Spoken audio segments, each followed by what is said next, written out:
Kaapo headed to the bright lights of New York City. What can Rangers fans look forward to in this guy? A whole lot of fun. And here's a guy that when I think of two players of the same ilk, you look at Rantanen in Colorado, I look at Barkov in Florida, and I think, all right, these are two guys who played in the league in their draft-eligible year and dominated in that league. Well, this guy did the exact same thing, Kaapo Kakko. So I am very interested to see how that's going to translate to the National Hockey League. But when you look at his size, skating ability, his ability to protect the puck are all really key assets for this young man. And I think the World Championships was a real coming-out party because oftentimes you're sitting there and you're looking at lists and everyone's doing lists and they're talking about this guy, but you don't get the opportunity to see him.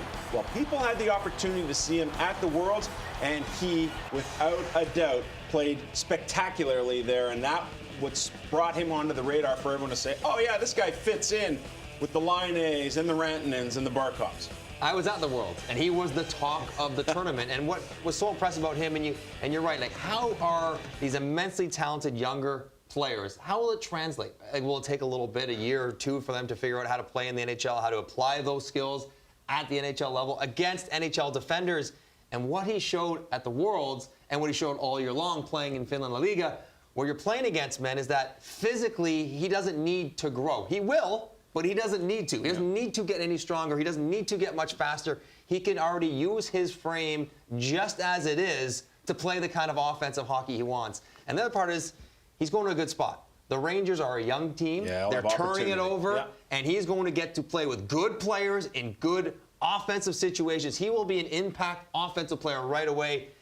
There'll be no adjustment period other than, going around the league the first time. But as far as once he gets on the ice, he'll be just Great fine. Consolation prize for the Rangers, by the way. Just loving their lives sitting there picking number 2. Well, in the middle of that tournament, the Worlds, there was an actual conversation. Jack Hughes, Kaapo Kakko, who would you take? Because Kakko was that impressive. Well, there were teams, I'll tell you right now, I talked to teams that definitely had him number 1. Jersey wasn't one of them. I'll tell you what, Rangers fans super excited about Kaapo too, waiting for him at the airport following the draft. So he got a warm welcome when he got off of that plane.